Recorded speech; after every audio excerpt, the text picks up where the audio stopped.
다음은 1980년대 한국의 문화외교에 대해 살펴보도록 하겠습니다. 1980년대 한국 문화외교의 특징은 스포츠 외교로 설명할 수 있습니다. 그만큼 국제 스포츠 대회의 유치를 통해 많은 성과를 거두게 된 시기인데요. 대표적으로 1986년 개최한 제10회 아시안게임, 그리고 1988년 개최한 제24회 서울올림픽과 제8회 서울장애인 올림픽 게임을 들 수 있습니다. 먼저 1986년 개최한 제10회 아시안게임을 보겠습니다. 이 제10회 아시안게임은 1986년 9월 서울과 경기, 부산, 대구, 광주, 대전 등의 6개의 시와 도에서 27개국 4,839명의 선수단이 참가한 가운데 열렸습니다. 주목할 만한 것은 당시 아시안게임에서는 공식적인 스포츠 경기 외에도 대회 기간 동안 문화예술 공연과 국제회의 등 다채로운 행사도 함께 진행되었다는 것입니다. 그리고 대회를 전후하여 32개의 크고 작은 문화행사를 통해 한국의 전통 문화를 소개함으로써 한국의 수준 높은 문화를 대외적으로 알리는 한편 아시아인으로서의 일체감과 아시아 국가들 간의 우호 관계를 다지기도 하였습니다. 사실 한국은 1970년 제6회 아시안게임을 유치하는 데 성공했었습니다. 하지만 당시 국내의 불완전한 정치적 상황과 국제 규모의 스포츠 대회를 개최할 만한 기반시설의 부족, 그리고 국가 재정 문제 등으로 개최권을 반납하게 됩니다. 아시안게임을 유치하는 데 한 번 실패했었던 만큼 한국은 이 제10회 아시안게임을 개최하는 데 있어 훌륭한 시설을 마련하고 최신 장비와 첨단 기술을 동원하는 등 건국 이래 최대의 국제 행사를 성공적으로 마무리할 수 있었습니다. 그리고 이를 통해 세계 속의 한국이라는 이미지를 전 세계에 부각시킬 수 있었고, 빠르게 발전하던 한국의 경제 발전상을 대외적으로 선보일 수 있었던 좋은 계기를 마련할 수 있었습니다. 더욱이 한국은 이 대회에서 아시안게임의 강자인 일본을 누르고 중국과 대등한 경쟁을 벌임으로써 세계적인 체육 강국으로서의 위치도 확인할 수 있었는데요. 한국 선수들이 많은 세계 기록을 갱신하여 한국 스포츠가 세계 수준에도 도달했다는 점을 전 세계에 각인시킬 수 있었습니다. 하지만 냉전이라는 불안한 상황으로 인해 아시안게임을 준비하고 개최하는 동안 북한은 대회 보이콧을 비롯해 여러 가지 방해 공작을 벌이는 등의 어려움도 따랐습니다. 그럼에도 불구하고 많은 나라의 선수단과 대표단, 그리고 보도진 등 1만여 명이 대회에 참가하여 체육 분야에서 뿐만 아니라 외교 면에서도 다른 국가들과의 협력을 강화하는 성과를 얻을 수 있었습니다. 이러한 성과들로 인해 이 제10회 아시안게임은 대회의 조직과 운영 등 모든 면에서 올림픽 게임 수준으로 추진되었다고 평가받을 수 있었으며 아시안게임 사상 가장 성공적인 대회라고 평가되기도 하였습니다. 또한 1988년 서울올림픽을 준비하던 한국은 이 대회를 통해 대회의 성공적인 개최에 대한 자신감도 얻을 수 있었을 뿐만 아니라 세계 각 나라들도 서울올림픽 게임의 성공에 대하여 확고한 신뢰를 가질 수 있게 되었습니다. 자, 다음으로 1988년 열린 제24회 서울올림픽입니다. 1980년대에 들어서면서 한국의 국내 정세는 정치적인 혼란으로 어려움에 직면하게 됩니다. 또 한 번의 군사 쿠데타로 인해 정권이 바뀌었고 군부 독재에 항거하는 민주운동이 발생하면서 사회적 혼란이 가중되었습니다. 그리고 1987년 6월에 발생한 학생과 시민들의 민주항쟁을 통해 한국은 마침내 군부 독재를 끝내고 대통령 직선제를 시작할 수 있게 되었습니다. 이처럼 1980년대에는 국내적으로 혼란한 상황이 있었지만 국제적인 측면에서도 긴장이 고조된 상태였습니다. 특히 미국 등 서방 66개 국가들은 1979년 발생한 소련의 아프가니스탄 침공에 항의하여 1980년 열린 제22회 모스크바 하계올림픽 게임에 참가하지 않게 됩니다. 이 올림픽 게임이 냉전이라는 국제정치적 상황에 의해 정치적 시련을 겪게 된 것이죠. 이러한 국내외의 상황 속에서 한국의 올림픽추진위원회 내부에서는 서울올림픽 유치에 대해 찬반 양론이 벌어지게 되었고, 명분이 있기 때문에 이 올림픽을 포기할 수도 있다는 소극적인 자세를 보이기도 하였습니다. 게다가 남과 북이 대립하고 있는 상황을 고려했을 때 공산권 국가들이 서울올림픽 개최에 격렬하게 반발할 수도 있다는 것을 고려할 수밖에 없었습니다. 하지만 이 같은 정치적인 논란 속에서도 한국 정부는 올림픽 유치를 추진하게 되었고, 구체적이고 다각적인 유치 활동을 전개하기 시작합니다. 그 결과 IOC 국제올림픽위원회 총회에서 호평을 받음으로써 많은 부동표를 흡수할 수 있었고요. 투표 결과 57대 27의 득표로 일본의 나고야를 제치고 서울 유치를 확정하게 됩니다. 그리고 한국 정부는 냉전 상황 가운데에서도 올림픽 게임 사상 제일 많은 국가들이 올림픽 게임에 참가할 수 있도록 노력하였는데요. 특히 당시 한국과 수교를 하지 않았던 미수교국의 참가 유도에 역점을 두는 한편, 한국의 문호개방 정책과 서울올림픽 게임의 이념이었던 화합과 전진의 가치를 널리 소개하였습니다.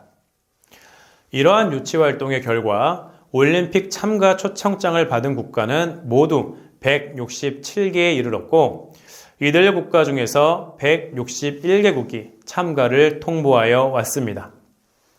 불참을 통보했던 6개 국가는 북한과 쿠바, 니카라과, 에티오피아, 세이셸, 알바니아 등에 불과하였습니다. 하지만 최종적으로 마다가스카르가 국내 사정으로 불참하게 되면서 서울올림픽은 30개 미수교국을 포함하여 160개국이 참가를 확정하게 되었습니다. 이처럼 기대와 우려가 교차하는 가운데 준비된 서울올림픽은 13,300여 명의 선수와 임원이 참가함으로써 역대 올림픽 사상 최다 국가 그리고 최다 인원이 참가한 대회로 기록되었습니다. 이처럼 역대 최대 규모로 열린 서울올림픽은 350만 명이 경기를 관람하였고 123개국의 1583개 언론사 그리고 66개국의 128개 방송사에 의해 9,200시간 동안 위성 중계되면서 전 세계 40억 인구의 관심을 집중시키게 되었습니다. 이 서울올림픽은 아시안게임 때와 마찬가지로 대회 기간 진행되었던 스포츠 경기뿐만 아니라 대회를 전후하여 다양한 문화행사도 추진하였는데요. 8월 12일부터 10월 5일까지 약 50일간 총 41건의 문화예술 행사를 추진하였습니다. 이때 진행한 문화예술 행사에는 미수교국을 포함하여 73개국, 46개 단체, 그리고 28,800여 명이 참가하여 약 1,000만 명의 관광객을 유치하는 효과를 거두었습니다. 그리고 청소년을 대상으로 하는 캠프도 개최하여 43개 국가 그리고 882명의 청소년이 참가하여 상호 교류의 기회를 얻을 수 있었습니다. 이외에 지구촌의 화합과 전진을 구현하는 이론적 토대를 마련할 목적으로 서울올림픽 국제학술대회도 개최하였고요. 스포츠과학의 진흥과 국제교류의 발전을 도모하는 스포츠과학 학술회의도 개최되었습니다. 그리고 서울올림픽은 대회 진행에 필요한 각종 전자기기 사용을 최대한 국산품을 이용하도록 함으로써 기술 발전의 계기를 마련하였을 뿐 아니라 대외적인 홍보를 통해 국내 기업의 이미지를 높일 수 있었습니다. 마지막으로 무엇보다 중요한 성과를 꼽는다면 외교적 성과라고 할 수 있는데요. 서울올림픽은 앞서 열린 모스크바 올림픽이나 LA 올림픽과 같이 냉전으로 인한 반쪽짜리 올림픽이 아닌 동서 진영 모두가 한자리에 모이게 됨으로써 냉전의 긴장을 완화하는 데 크게 기여하였다는 점입니다. 특히 동유럽 국가인 헝가리와의 수교를 포함하여 중국과 소련 등 공산권 국가들의 경제, 문화교류와 협력을 증진하는 등 북방 외교의 기반을 마련하였다는 점은 한국의 국제적 지위와 이미지를 높이는 데 크게 기여하였습니다. 또한 서울올림픽은 한국과 제3세계 국가들, 특히 한국과 수교하지 않은 국가들과의 외교 기반을 확충하는 데도 기여하게 되었습니다. 자, 잠시 영상 한 편을 보실 텐데요. 이 노래는 당시 서울올림픽의 주제곡이었던 손에 손잡고라는 노래입니다. 이 영상을 통해 당시 서울올림픽이 얼마나 성황리에 개최될 수 있었는지 볼 수 있습니다.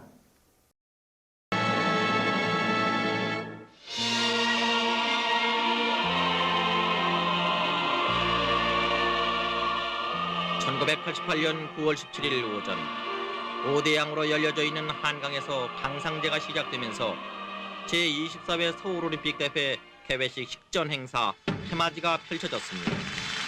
5천년의 북소리가 울려 퍼지는 용도 행렬에 이어서 하늘과 땅이 만나고 동양과 서양이 하나 되는 기쁨을 춤으로 표현한 천지인. 현대 무용수들의 태초의 빛 매스게임에서 웰컴 어서오세요를 그려보였습니다.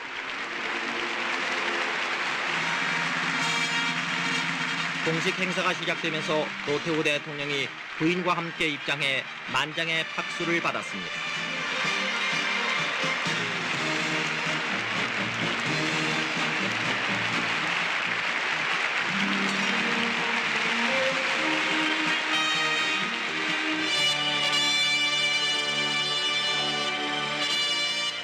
대회 비장기를 든 300명의 기수단이 입장하고 고대 올림픽 발상지인 그리스를 선두로 한글 가나다 순서에 따라 160개 참가국 선수단이 입장했습니다. 분당국인 동독과 서독이 입장하고 전통적인 차림의 몽고와 이번 대회에서 가장 큰 규모인 770여 명의 미국 선수단이 들어왔습니다.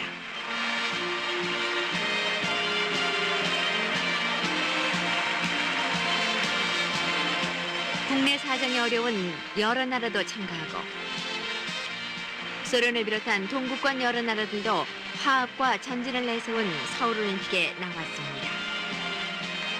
이념과 종교와 인종의 장벽을 넘어서 그야말로 세계가 하나를 이룬 완전한 올림픽을 지향하게 됐습니다. 실로 몬트리올 대회 이후 12년 만에 처음으로 동과 서, 남반구와 북반구가 함께 올림픽 깃발 아래 모였습니다. 대규모 관광단의 열띤 환호 속에 입장한 일본 선수단, 타이페이와 함께 중국 선수단도 입장했습니다.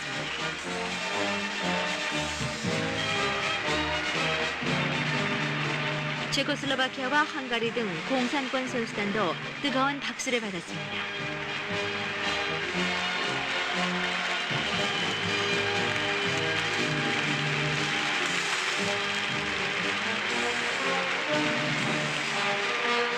그러나 이 자리에 꼭 있어야 했을 북한만은 끝내 모습을 드러내지 않은 채 600여 명의 우리 대한민국 선수단이 맨 마지막으로 입장했습니다. 전쟁과 분단의 아픔 속에서도 인류 화합의 큰 축제를 벌이게 된 우리의 자랑스러운 모습을 읽을 수 있었습니다. 존경하는 노태우 대통령 내외분과 귀빈 여러분, 그리고 서울올림픽 조직위원회 박세재 위원장의 퇴회서에 이어서 지금 우리는 국제올림픽위원회 사마란치 위원장의 환영사가 있었습니다. 서울은 세계로, 세계는 서울로.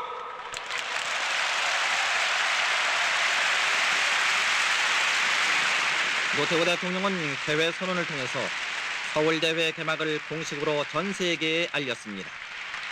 나는 제24회 근대 올림픽 대회를 경축하면서 서울 올림픽 대회를 개최하는 것을 선언합니다. 관중들이 만들어 보인 화합의 뜻은 하모니의 글자를 새기는 가운데 역대 올림픽의 한국인 메달리스트들이 올림픽기를 들고 나와 개양했습니다.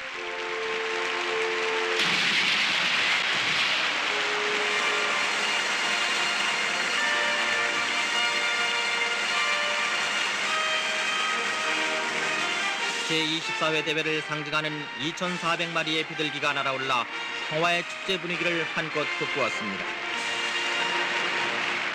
육상인 손기정홍으로부터 성화를 받은 임진애 선수가 운동장을 한 바퀴 돈 다음 성화대에 이르러 성화조마자 3명에게 넘기자 성화대 아랫부분이 곧 승강기로 변해 성화로 앞까지 올라갔습니다. 낙도의 체육교사인 정선만 씨와 마라톤 선수 김원만 씨, 그리고 서울예고 학생 손미정 양 등 3명의 보통 사람들이 태양의 불을 성화로에 옮겨 붙였습니다.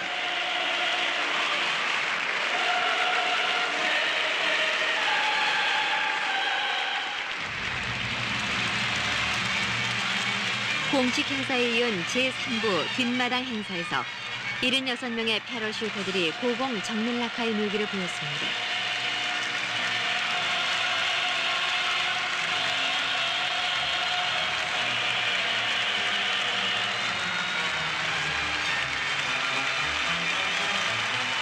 (800명의) 무용수들이 패러슈터들을 맞아 기쁜 날에 강복의 차일춤을 추었습니다.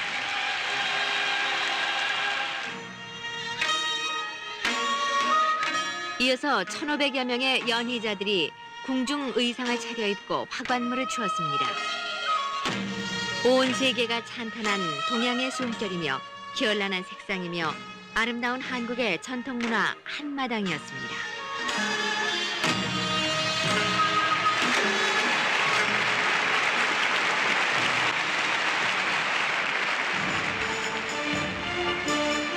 태평성대가 가고 혼돈의 시대가 와서 세계 60개국의 전통가면 838개가 등장해 어지러운 군무를 추어 인간의 증오와 자비, 편안함과 무서움을 표현했습니다.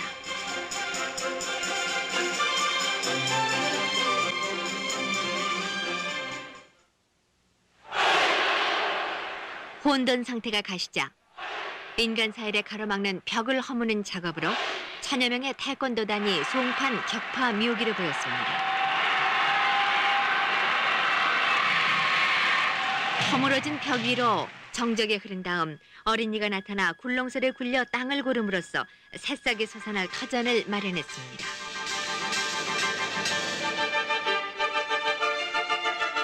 어린이 1200명이 놀이터를 이룬 새싹에서는 줄넘기, 바람개비 돌리기, 제기차기 등을 하며 관중들을 동심의 세계로 이끌었습니다.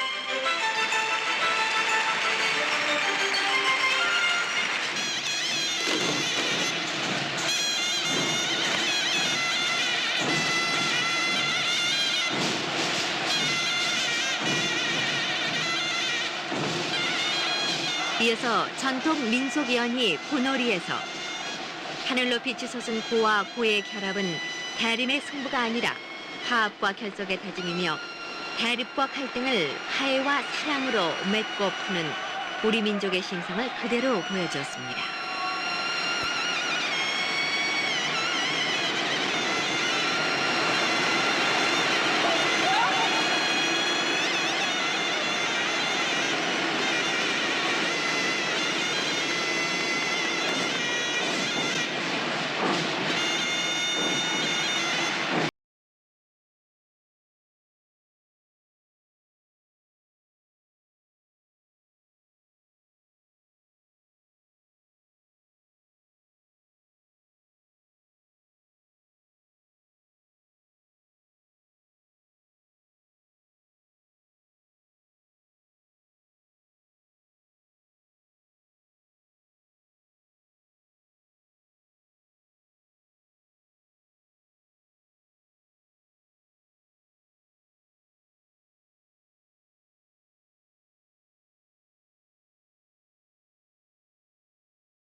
끝으로 서울올림픽 종료 이후 열린 제8회 서울장애인 올림픽이 있습니다.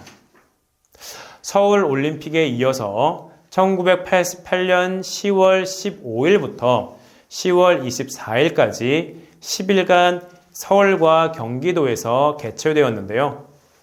장애인 올림픽 역시 한국이 처음 유치한 대회입니다. 장애인 올림픽에는 총 16개 경기 종목에 61개 국가가 참가하였습니다. 그리고 참가국 중에는 북한과의 수교국이었던 8개 국가도 포함되어 있었습니다.